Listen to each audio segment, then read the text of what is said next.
Bismillahirrahmanirrahim. In the previous class, if you people remind, we were discussing about globalization, that what is basically globalization. Today we are going to discuss about globalization forces.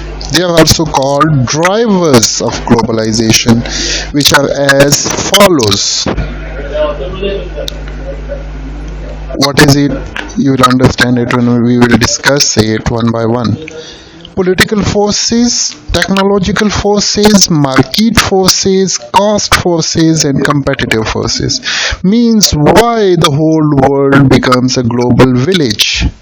Why the whole entire world becomes a single market. This is because of these forces. These are the reasons for that. The first one is political forces.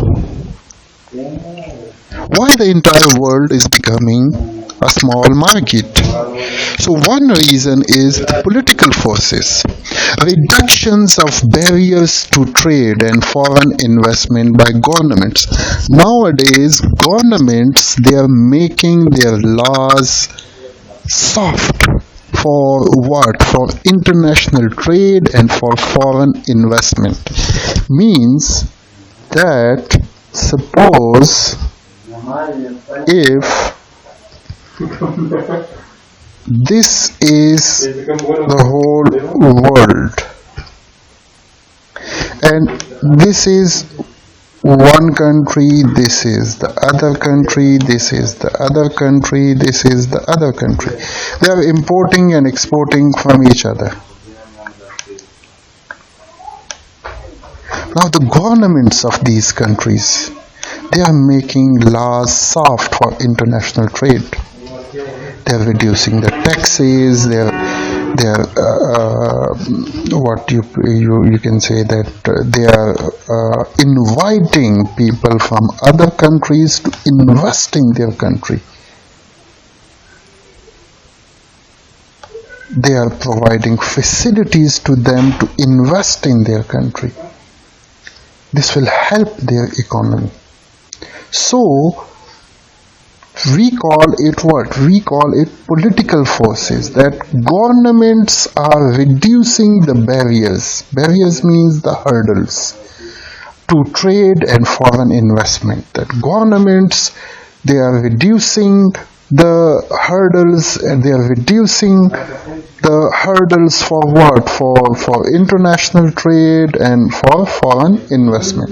Take the example of what? The European Union, what are they doing? There is no tax, there is no visa, they removed a lot of other restrictions. So because of this, the whole world, it is becoming what? A global village.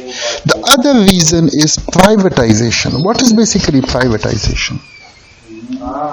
Privatization is that suppose in this country there is government-owned institutions. Government-owned institutions means government made some institutions and now what are they doing? They are selling it to the private sector. So companies from other countries, they are coming and they are investing in these companies. I will give you a simple example. Suppose take the example of about Etisalat. Etisalat is basically a Dubai-based company. In Pakistan, there is an institution by the name of PTCL,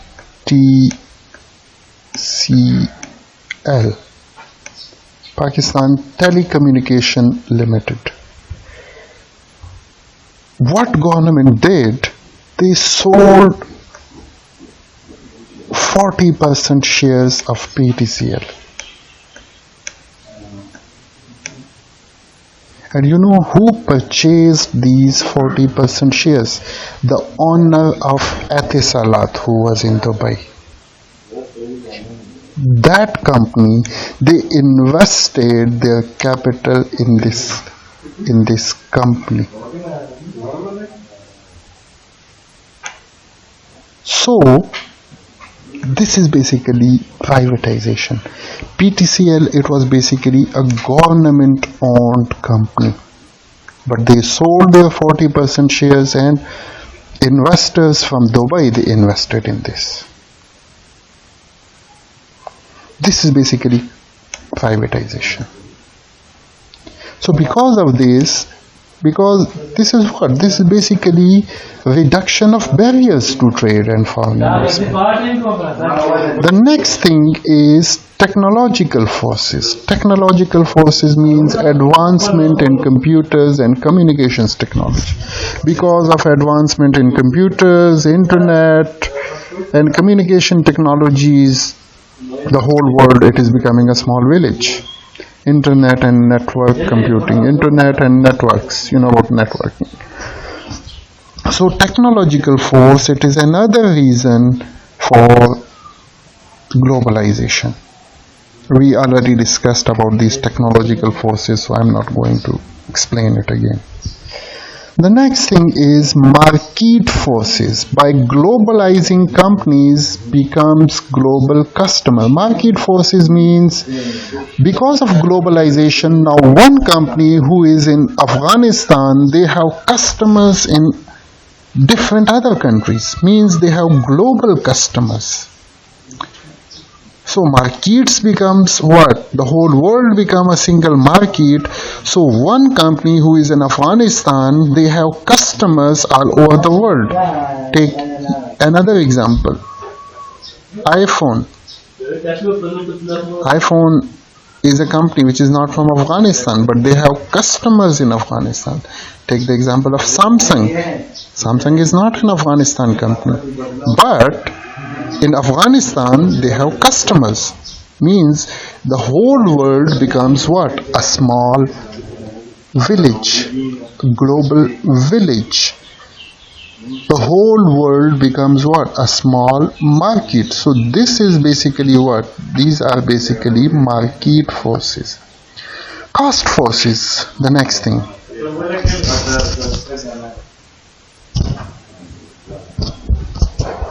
Goal for economies of scale to reduce unit cost. I told you, if a company is producing something here in Afghanistan, their cost is high, so they are searching for those markets in which their cost is low. Take the example of China and Vietnam. Why companies, they are starting their production, their operations in China? Because in China the cost of production, it is low. Labor cost is low, material cost is low, the taxes are low. So because of this thing, companies, for reducing their cost of production and getting the economies of scale. Economies of scale means if you will produce something in big quantity, your unit cost, it is decreasing. We call it what? We call it economies of scale. That more production, unit cost is coming down. If you are producing something in, suppose, 1000 units, your cost of producing 1 unit, suppose it is 10. But if you will produce 10,000, so your cost of production, it will come down to 8. This is called economies of scale. So for getting the economies of scale, means for reducing their unit cost, they are starting their production in different countries. Why? To take advantage of their labor force, to take advantage of the material, to take advantage of the taxes from the government side. So these are basically what? Cost forces. Now the next thing, it is competitive forces. Competitive forces mean increase in intensity due to explosive growth in international business. Now because of competition, competition is another force because of which the whole world, it becomes a small village. Now competition, because of growth in technology, competition is increasing all over the world. That is another reason for globalization. That is another reason that the whole world is becoming a small village. That is increase in intensity due to explosive growth in international business. Now, because of growth in international business, internationally competition among countries, it is increasing. And you know, the reason for this increase in international business, it is technology. The next thing, it is reasons of globalizing a business. Why countries are globalizing their business? Why companies are exporting goods to other countries? Why they are starting their business in other countries? So there are different reasons. The first one is to increase sales and profitability. They want to increase their sales and they want to increase their profitability. So because of this thing, because of this reason, countries are going global. Because in one country they have limited customers. Suppose they are producing goods here. So in this country only the people of this country, they will be their customers. So when they will export it or they will start production in this country, their sales will increase, their profitability will increase. If they will start production here, so more sales, more increase in sales and more increase in profitability. Same is here when they will produce and export goods to this country. So this is one of the biggest reason that why companies are becoming, why international business are, why companies are globalizing their business. To acquire resources, countries are moving from one country to the other country because of what? To get technology, to get capital, to get manpower, and to get information. Why companies are globalizing their business? Because they want to take advantage of the technology which is not available in their country, so they are moving to other countries. Same is the case of capital, because the capital is not available. They can take loans in these countries for their company. They can raise capital in different markets. So because of this thing, they are globalizing their business. Manpower, because the labor force is not available, so they are moving to other countries to get that manpower and to get information. Because there is a problem we call information asymmetry. Sometimes in one country, information is not freely available to all the companies.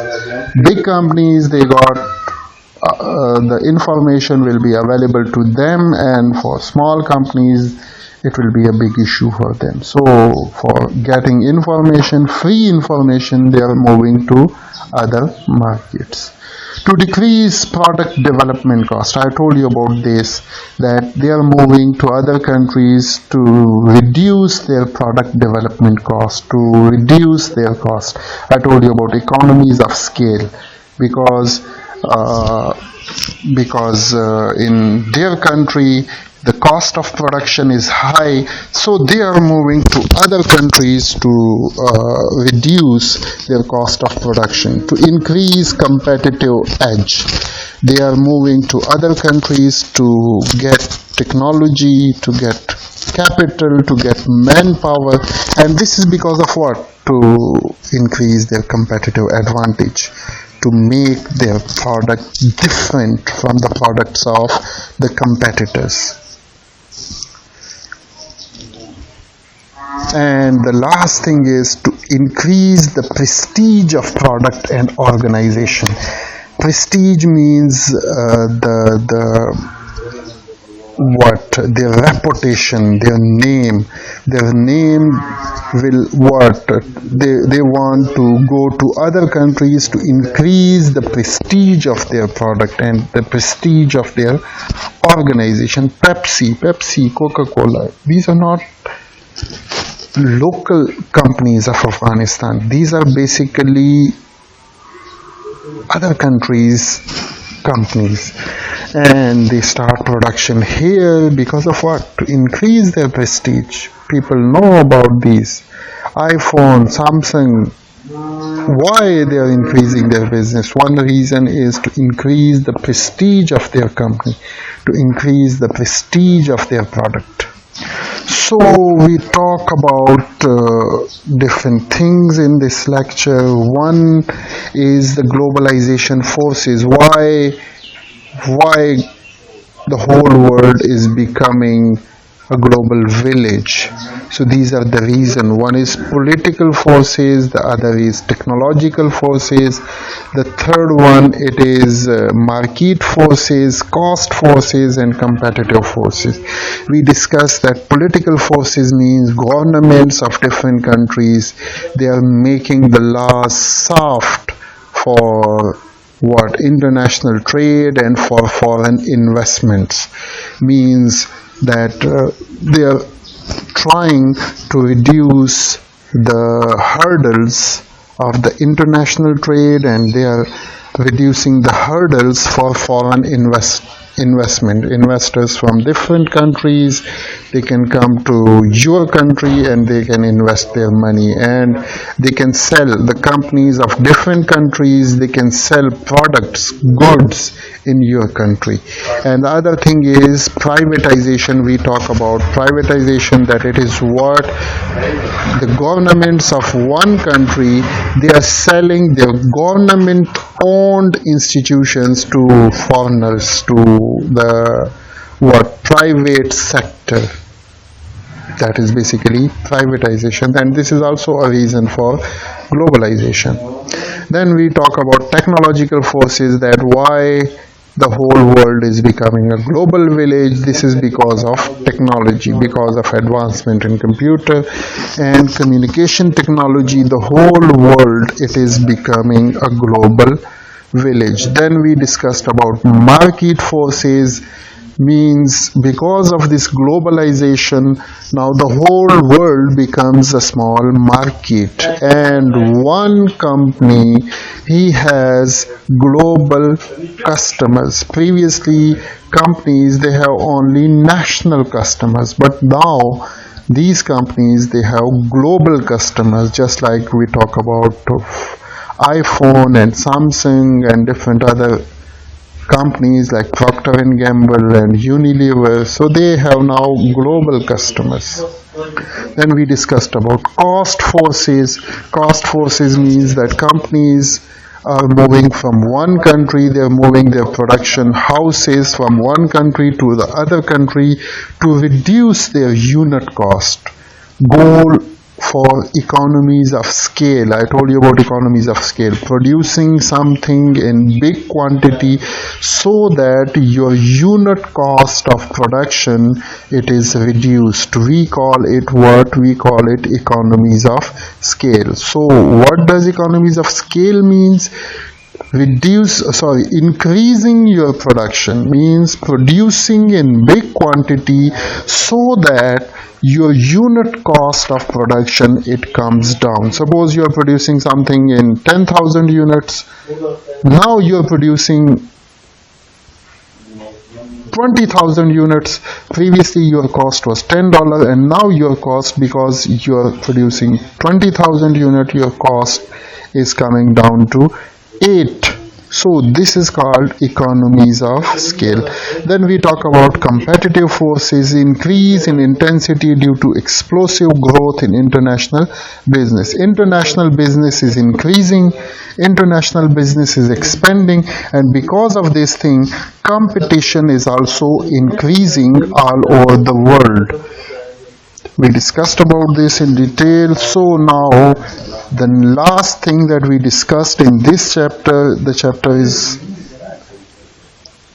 finished. So we discussed about reasons of globalizing a business, why companies are globalizing their business. So first reason is to increase sales and profitability. They want to increase the sales and profitability. To acquire resources, they want to get resources in different countries, technology, capital, manpower, and information. Then the next thing is to decrease product development cost. Why they are globalizing their business?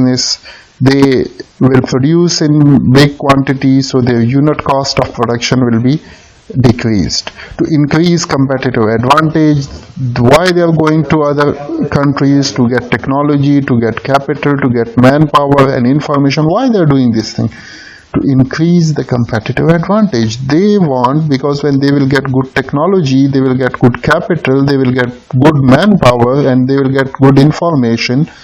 Then what will happen? They will make good products. They will make products which are different from the product of the competitors. So they will get competitive advantage. To increase the prestige of product and organization. And the last reason why companies are globalizing their business is they want to increase the prestige of their product and their organization, the name, the goodwill of the company. So I think for today it is enough. Inshallah, in the next class then we will start chapter number 2, inshallah.